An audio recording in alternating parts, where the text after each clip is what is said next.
se souvient pas du 63 rue d'Aubagne à Marseille, ou encore du 44 rue Pierre-Mauroy à Lille. Le cas de l'effondrement de ces deux immeubles n'est malheureusement pas isolé, alors qu'en 2019, les pouvoirs publics déploraient 420 000 logements potentiellement indignes.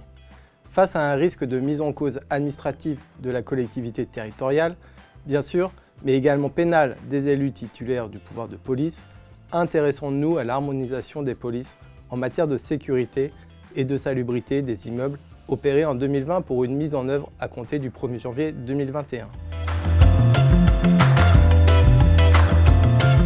La police de sécurité et de la salubrité des immeubles autorise le maire à prendre un arrêté de mise en sécurité des immeubles visant à la réalisation de travaux sécurisant le bâtiment.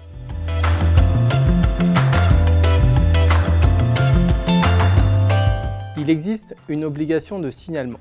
Toute personne ayant connaissance de faits révélant l'une des situations du Code de la construction et de l'habitation doit le signaler au maire, qui met en œuvre, le cas échéant, ses pouvoirs de police. Le maire peut aussi faire procéder à toute visite qui lui paraisse utile pour évaluer les risques. Pour les lieux à usage total ou partiel d'habitation, les visites ne peuvent être effectuées qu'entre 6h et 21h.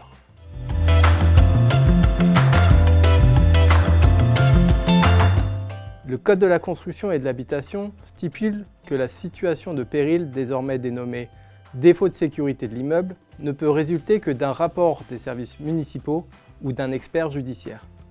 Ainsi, le recours à un homme de l'art apparaît exclu. Or, beaucoup de collectivités territoriales sont dépourvues de services compétents permettant de déterminer l'existence d'un péril. Ainsi, elles devraient recourir systématiquement à l'expert judiciaire, sur demande de désignation du tribunal administratif, ce qui engendrerait de facto des coûts supplémentaires. Une réponse ministérielle du 30 septembre 2021 est venue préciser l'esprit du texte en rappelant que ces dispositions n'entendaient pas remettre en cause la pratique assez courante chez les petites communes consistant à confier à un opérateur la réalisation des visites et l'identification des mesures nécessaires à y remédier. Tous ces éléments qui prennent la forme d'un rapport sont repris par les services communaux à l'appui de la transmission du projet d'arrêté au maire.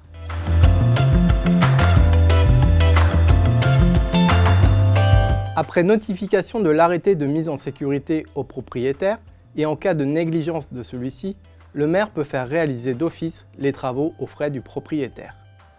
Cependant, il ne peut en principe pas être porté atteinte au droit de propriété sous peine de constituer une voie de fait.